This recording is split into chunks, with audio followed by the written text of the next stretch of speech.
take a look at me now. Hello everybody, welcome to Tackle Industry Showcase. This is the show that will introduce you to the movers and shakers in the tackle industry. What's trending new, what's trending true.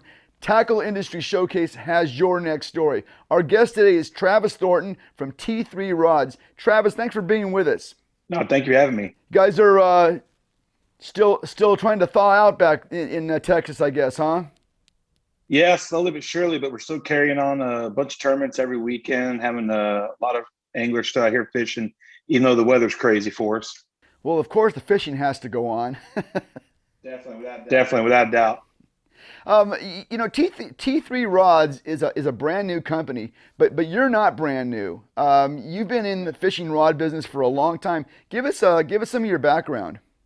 So I've been in the industry for quite a while, and had a couple other rod companies, and finally decided to break out and do it on my own.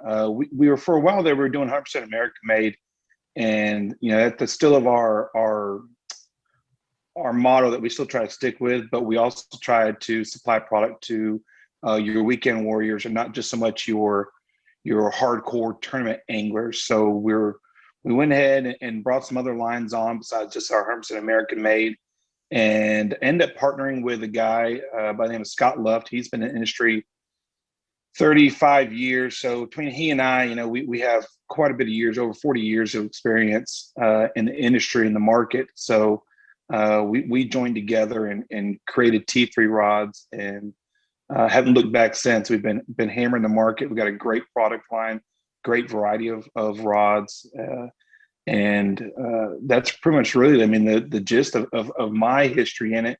I got in with a guy named Billy Kistler, and he and I really started making a run at it, and then kind of changed our views and kind of separated our ways. He wanted to aim towards more of the high end, and I wanted to build to go after the entire market, get a lot of the youth anglers in there. We couldn't do it with the park we had over there, so I ended up breaking out so we could really attack the youth industry and go after them and supply them with product that's good quality, good warranty, and get them out fishing. So you mentioned American made. Is that the goal with T3? Is it to be made and manufactured here in this country? Yeah, so we do. We have two lines. We have our bass line, which is going to be the Widow series, and it is 100% American made on the St. Croix blank. We're using Sea Guide components and American made cork. Those are handmade right in Montgomery, Texas. And then we have our saltwater line called the Hydra series, which again is on a St. Croix blank or Axiom blank, and is made once again with titanium guides, Sea Guide components, and American made cork out of Washington.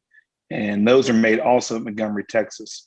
We have two lines that we're importing that aren't going to be obviously considered American made, but they're designed by us here in Montgomery, using our knowledge. So you get the cheap price point, but still the same quality of American made. Let's talk about the name T3. What is the significance of that? The T and the 3. How does it all come together? Yeah, we get a lot of people ask that. They want to know. They're like, "What is T3 Rods?" And so, what is T3? So T3 was we originally started off with a company name called Top Tier Tackle. So Top Tier Tackle being 3 T's. That's a lot to have on a rod. So we need to have our own rod line because we're coming out with our own tackle shop here at Montgomery. So we need to have our own rod line. And, just brainstorming, we thought, why not just do T3 and put a fish hook on the 3, and that'd be our rod line. So that's how we ended up coming up with the T3 rods. Nothing fancy, nothing special. Just it takes my tackle shop, T3 or Top Tier Tackle, and we carry it into our own rod line called T3 Rods. Now, you are just opening a tackle shop, or you've already opened a tackle shop? We are opening. We're in the midst of opening right now. So we're working with picking up a couple more product lines. We're going to be carrying everything from your fish finders, your Lowrance, your Garmins, your Hummingbirds, Ray Marines. We're going to be carrying your rods and reels, not just top tier your T3 rods. We're going to be carrying everything from Leviathan, Palo, Luz, Shimano, Daiwa, will be carrying their products. We'll be carrying AFCO clothing line. We'll be carrying a little bit higher end product, bringing it to the Montgomery area.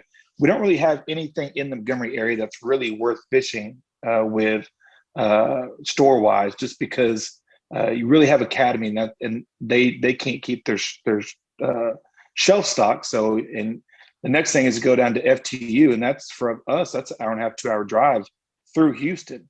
So we're really going to try to bring a good high end quality here the next 2 months to Montgomery, and that'll be top tier tackle, and we will be carrying the T3 rods there.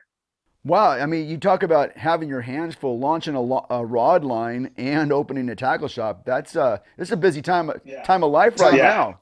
It definitely is. Yeah, I'm doing it with a 2-month-old on top of it. Oh boy, definitely puts a lot of eggs in the basket and gets real busy. Well, that's pretty exciting. You know, getting back to the rods, I mean, I know you guys are avid anglers. How does that angling obsession work with the rods you build? I mean, obviously it's got to be an advantage, right? Definitely. So not just myself, but having a lot of good close people that we partner up with that are avid hardcore anglers. You know, we can sit there and design a rod, and before we even put in the market, it's fished. It's got 10 to 20,000 casts on it and hundreds of fish put on that rod before that rod even touches the market. Because of the ability we have, I myself, my partner Scott Luft, and a bunch of people we have in the Texas area that we could say, hey, put this rod in the water and go and wear and tear on it, and it allows us to really do a heavy R&D and bring a good quality product into the market and be comfortable behind it. And that's one of the ways that we know that we can stand behind that product that no one else can. There's no one in the industry that carries the warranties that we carry. And that's what differentiates us from everyone else in the market, is because we have fished with our product and we have beat it and pulled, hooked on stumps and, you know, on multiple things, and knowing that, you know, you're not going to blow a rod up or strip a guide off. Okay, let's do a little rundown on your rod series that you produce right now. I want to give you a technique, and you tell me which rod that you have that's good for that. Is that fair to do? Okay. All right. Yeah, and what's wrong with it? Well, no, that's so. You know, I'm primarily a bass fisherman. I do other fishing as well, but punching is a big deal. Love to punch. What do you offer along the lines of a punching rod? Well, it depends on how you're going to throw it. Are you going to be, you know, you're going to be flipping in there? Then at that point, we got a 7.6 flipping stick. It's 7'6". It's a heavy rod. You can throw. Let me look real quick to tell you exactly. It will throw. You can throw up to 2 ounces on it. So you really can punch heavy on it. If you don't want to go with 7.6, you can go down to our 7.2 heavy. 7.2 heavy is going to carry right about a 1 ounce weight in there, and that's 7'2". You know, you can go down to our 6'10". We got a 6'10 heavy. We have multiple actions that for flipping and punching. Because same thing in Texas, we carry a lot of lily pads, a lot of grass. We're going to do a lot of punching in those pads, and so for us, a big flipping stick to be able to pick them fish up out of that and get them to the boat quickly and easily, and not have to worry about breaking a line or a rod. All right. How about a rod for fishing crankbaits? Crankbait rod. Deep diving crankbaits. Depends on your depth. Deep. So right now we don't have a cranking series that's for big cranking. You can throw our 7.6 medium heavy. It's a little bit faster action, not a moderate action like you want on a cranking stick to get that little parabolic bend through there. But you can throw that 7.6. You can throw up to probably about 15 foot of water crankbaits. You can go down to our CM7, which is 7 foot medium cranking rod.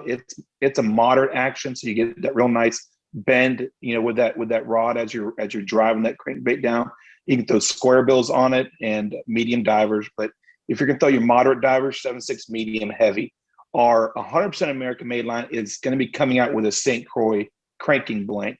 And that St. Croix blank we'll be able to throw everything from your 20 plus foot all the way down to your, your little square bills. Very cool. Okay, let's keep going here. Let's see. All right. I'll tell you one. Okay. How about throwing bladed jigs? That's a it's not a spinner bait, but it's a bladed jig. What do you got for that? Once again, 7.6 medium heavy. You throw a big blade jig in there. Go down to a 7.3 medium heavy, all the way down to we have a 6.10 for a small, lighter jigs. But for me, I'm a 7.6 guy. Gets me that longer cast up in there, and that medium heavy really can pull that bladed jig to that grass and really rip on it really good. Okay, now I'm a California guy, and we do a lot of light line spinning stuff. What do you got in the way of fairy ones? Man, we got plenty. So we got everything from your medium spin, light spin, medium heavy spin, all 7-footers. You can go up, so 7-foot medium heavy, 7-foot light, and 7-foot medium, all spinning. We don't really go above 7 foot on spinning because in the state of Texas, we don't do that. We are going to be bringing in a 7.6 medium moderate action spinning rod here soon in our XT series. That's kind of a overlooked action that we didn't really see being requested, but we started getting a lot of requests for it here from your West Coast to your East Coast. Your Florida guys love it. Your West Coast guys love it. So we're going to be bringing a 7.6 medium and medium heavy in the spinning there. But everything we offer is going to be 7 foot, like I said, medium heavy, and light. There's the Ned Rig craze is just blowing up. It's out here, but I see it used on tour everywhere. I'm guessing there must be a Ned rod in there somewhere. A Ned Rig rod. That's hard to say. Ned Rig rod. Yeah, same. Ned Rig rod. Don't say that fast. DSM 7'2", which I lied just a second ago. We do carry a 7'2" in a spinning. It's a medium 7'2". Use it for Ned Rig or drop shotting. Okay, that sounds pretty good. Now, how about, are there any other specialty type rods that you make for any specific techniques? Anything come to mind?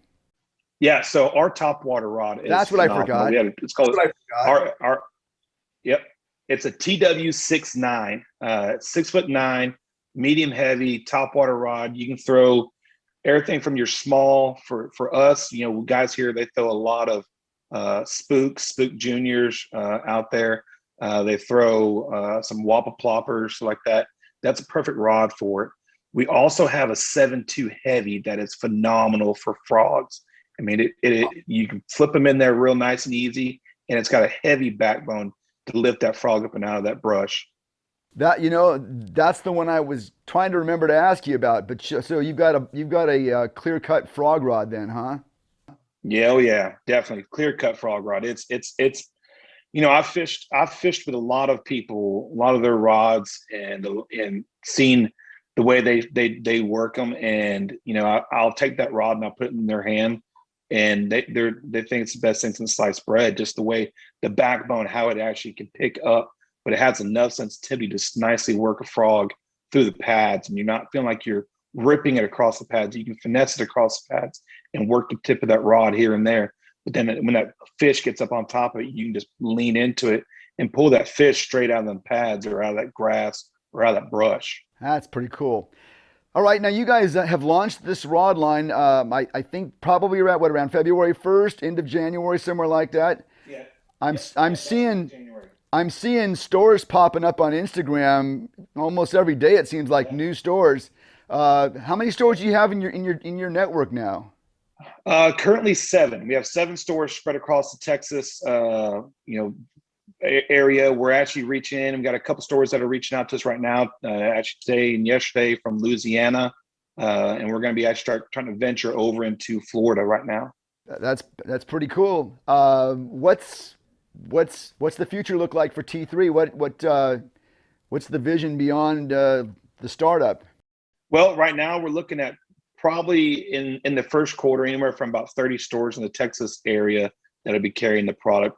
We're going to stay out of the big box stores. We're really going to go and partner up with these privately owned mom and pop shops. They, you get more personalized one-on-one work with them. You can get them to understand the rod line, and they really sell the product. And they're just so much easier to work with. Better people. They're like us, the down to earth people. They're not going to sit there and be calling you and beating you up on stuff. So we're going to be staying with those privately owned shops and working with them. We're venturing this quarter. We're really trying to stay home base and get the Texas state really covered with product and get the name out there real hard. We're picking up guides all across the Texas Gulf Coast, all the way. We are going to be reaching into Biloxi to a couple boats that are fishing the Chandelier Islands, and we'll have product on their boats in order for them to be able to fish with and sell. But in the first quarter, we're going to be hammering the Texas area, trying to get that name into every home. And then by the end of this year, we're looking at being all the way over into the Florida, to all the way down into the Keys area. We're going to be coming out with a couple of rod actions that's going to fill those areas and work with them. But really, we're looking at anywhere between really franchising the product out, the tackle shop out. We're working with that right now. I'd like to have about 5 or 6 tackle shops within the next 3-4 years, spread out from Florida all the way over to the southern tip of Texas. But that's really our view right now, is to get Texas covered, get this product out there, get people to realize what great product it is. I mean, for instance, the XT series, for a $90 rod, it's unheard of to get a 1-year warranty. You just don't get it. And that's because we fished with it and we trust it and we know that it's tried and true. The Affinity series, we have everything from multiple actions, and for 150, you get a 3-year warranty. Once again, unheard. You might get 3 months with somebody, but for a 149 price point to get 3 years, you just don't ever get that. Our American made is going to be coming with 100% lifetime warranty. And the thing is, with us staying with these mom and pop companies, they don't have to even worry about the warranties. They call us up, hey, Travis, got this warranty here. I said, all right, I'll send it back to me. I'll send you a new one. You don't have to go to Academy and finagle with their customer service people. You don't have to get on the phone and call somebody. You go back to your dealer contacts me, and you get a new rod within a few days. That's the way to do business right there. I mean, that's you can't question that. Hey, Travis, thanks for being with us today. This is kind of a new thing we're trying out. There's a lot of companies that don't need this kind of exposure, but there's also companies that are just like yours, that have a good quality product that people need to know about. And we appreciate you coming on and sharing some time with us. Thank you, Keith. I appreciate it, man. We'll talk to you again soon.